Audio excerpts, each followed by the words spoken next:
So today I'm going to talk to you about pattern matching. Now, pattern matching is a pretty big subject area, but with these core principles, I really hope to help you through it. So I have in front of me several examples of different patterns. So we've got stripe, we've got check, we've got repeat patterns with these two here. Now, with striped fabric, it's actually very easy to see the repeat of the pattern. So here we've got a block line, two single lines and a block line. So that repeat is quite obvious and very easy to locate. So with this check fabric, you can see that it is made up of a series of horizontal and vertical stripes, and they make up these boxes that repeat about once every 10 centimeters or so. So therefore, these are the key points you would want to look at pattern matching. And then here I've got an example of a very large pattern and a very busy pattern. Now, looking at this large pattern, I would approach this and think, well, I have to pattern match this simply because it's going to be very, very obvious that it isn't pattern matched if you weren't paying attention to it. So if I just give you an example and show you what it would look like if it was deliberately not pattern matched, there, if we were to seam just here, you can see quite a jarring pattern form, and that could really detract away from any beautiful sewing that you've done on a garment. So it is quite important when you have a large pattern to consider the placement of that pattern. You can see the difference already. So with this is really at your discretion as to whether you want to pattern match it. Now, for me, I probably wouldn't pattern match this fabric because the pattern is so busy and quite irregular that you probably wouldn't even notice if energy had been spent pattern matching it. So I would avoid doing it on this fabric. However, it is a personal decision as to whether you would like to, and it's certainly something that is possible because there is a repeat pattern on this fabric. But these are the sort of 4 key areas that I want to cover today. So there are things that you can pattern match and there are things that you can't. There's parts of the garment that work with pattern matching and there are parts of the garment that won't. Now, normally you can pattern match against your center lines because they are completely vertical down your body, and your side seams again because they are vertical down your body. And you can sometimes pattern match along the waistline, particularly if you've got a waistband. And you might even be able to take the back of your collar and pattern match down from there. Where you can't pattern match is when you've got pieces of folded fabric. So if you're pleating, for example, or you've got darts in the fabric, it's very hard to pattern match around a curve. Actually, I would say it's impossible to do a sleeve. And what tends to happen when people start their pattern matching journey is that they want to pattern match everything and they don't realise that there are things that simply won't pattern match. So I here have an example of a princess seam. So this is a seam that runs up through the bust point and joins at the shoulder in this case. And what I've done is I've taken this fabric, which is a stripy one, and I've cut it so that the stripes are running horizontally. Now, if you look at the alignment of it, the whole thing is matching up as it stands. And in theory, it should make a really nice striped top. However, because there's such a significant curve on there that has to be eased in to this edge, what happens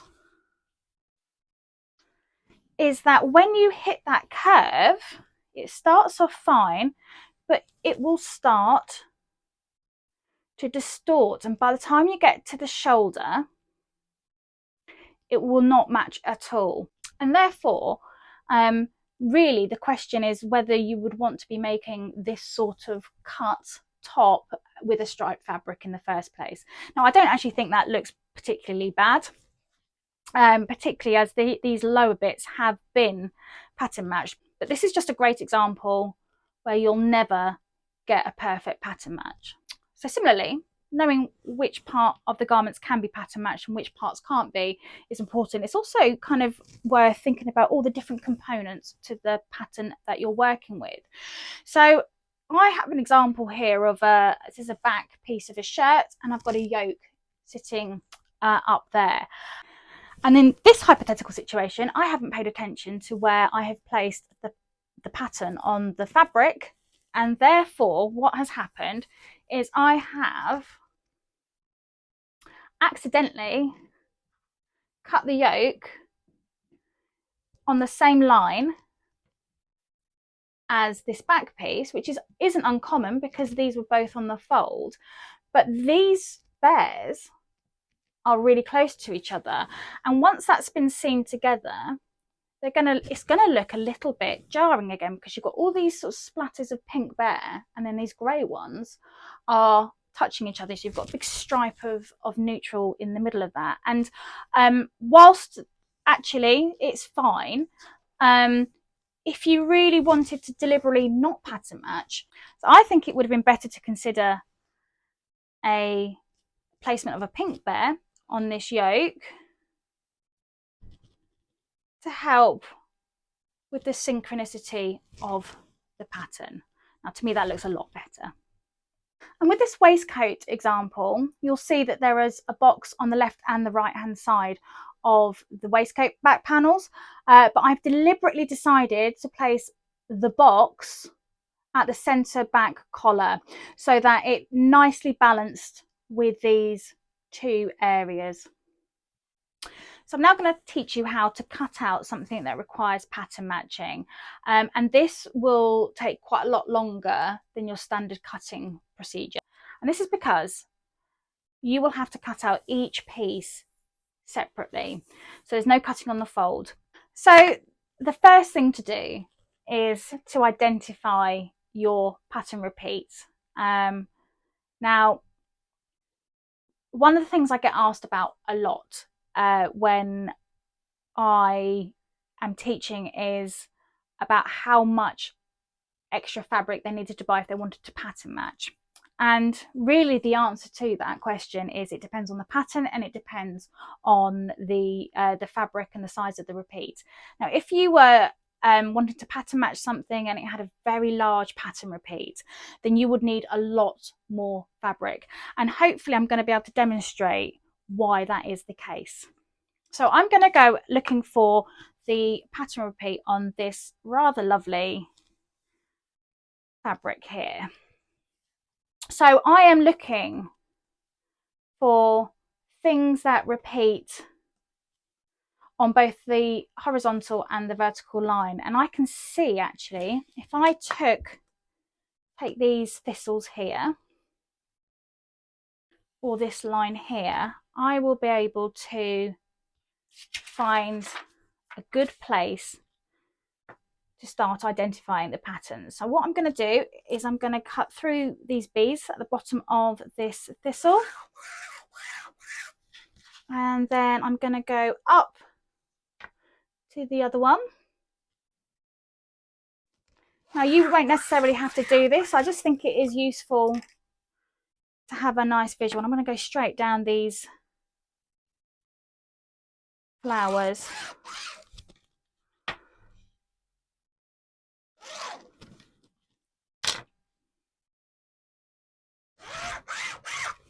So that's about 20 by 20 centimetres, which is actually pretty standard when you have a pattern repeat. So we need to consider that this is working in 20 by 20 blocks. So the next thing you have to consider is all your pattern pieces. So I've only got this one example in front of me, but you might want to consider laying out your pattern pieces. So if this has a yoke and a sleeve and a cuff and a collar and all the different components of a pattern, you might want to sort of physically lay it out and work out which lines you want to pattern match. So in this example, we're going to pattern match the side seam and the center back. And one of the best things to do is to cut out the pattern completely, and to take a ruler and to measure the seam allowance and to mark it on the pattern directly.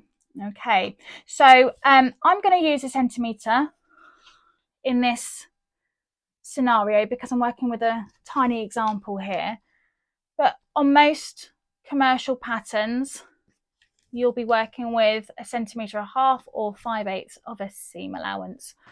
So I'm just marking this through now, and then I'm going to draw the seam allowance box into position. Okay.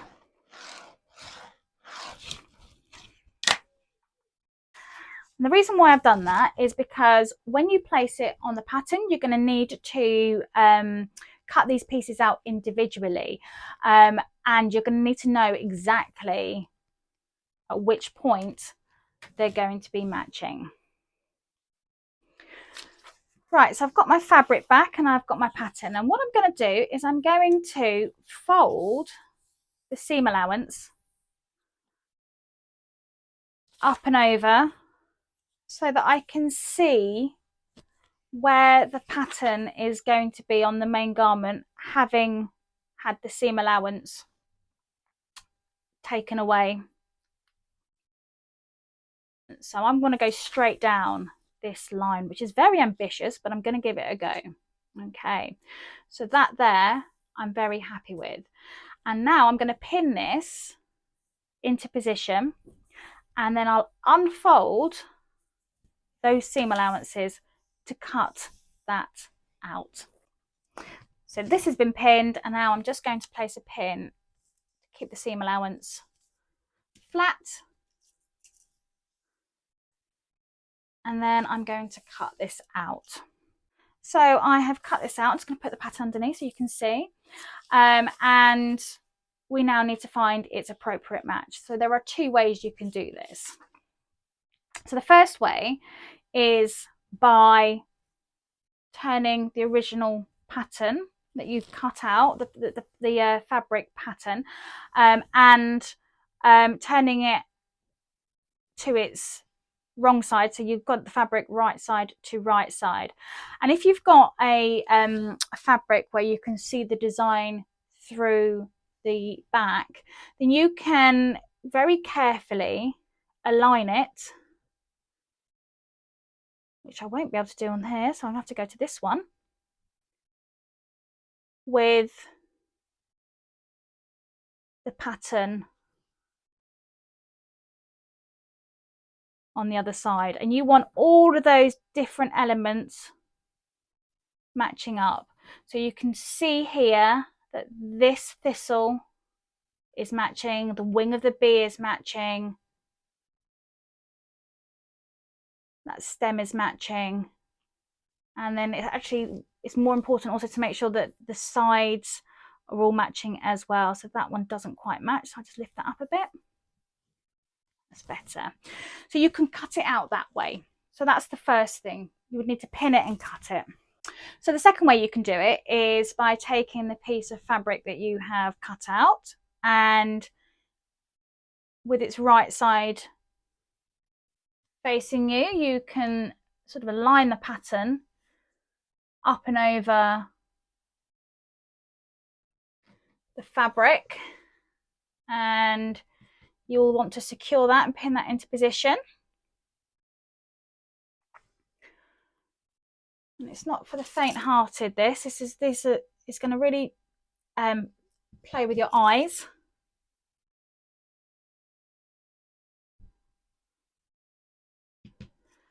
Okay, so I'm just going to pin that in, and then you take your pattern piece and you flip it over. So you're using the wrong side, and you fold your seam allowance up just as you did before, and you place it onto the fabric at that center line point. And you do the same thing as you did before. You pin it into position.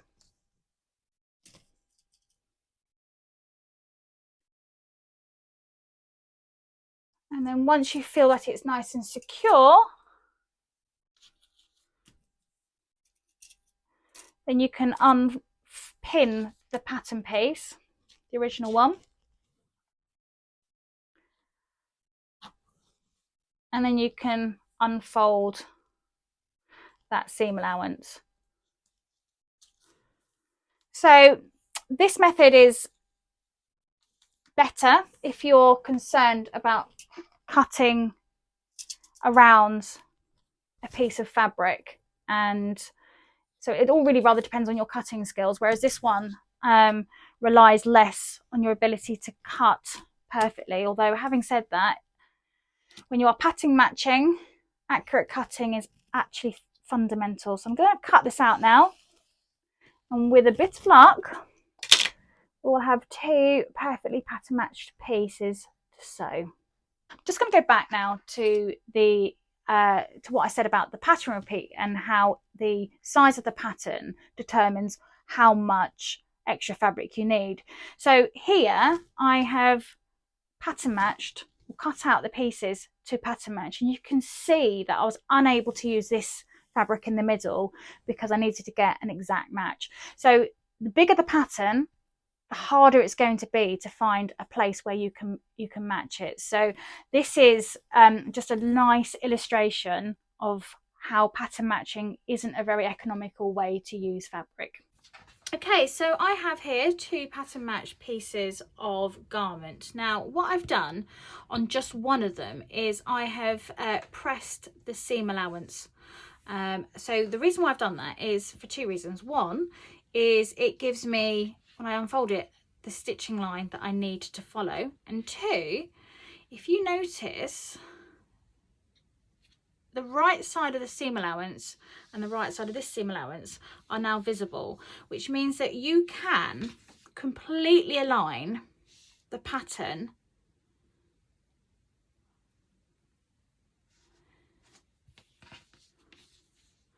into place, and by doing that you're probably more likely to get an absolutely even pattern matching. So I'm going to now place some pins in the garment, and you may not be able to do this with all fabrics, but with this cotton we certainly can, just to kind of grip the two layers together. And then what I can do once this has all been secured is open that seam allowance and pin it again, but just be mindful it's that line that you're sewing against, so you want to make sure that that is accessible. So I'll pin that and I'll go and sew it, and I'll show you the finished result. Okay, so this is the big reveal. Oh lovely, look at that. So that there is completely pattern matched down the centre back, and looking delicious. So that's how you you pattern match, and that's how you get that perfect alignment.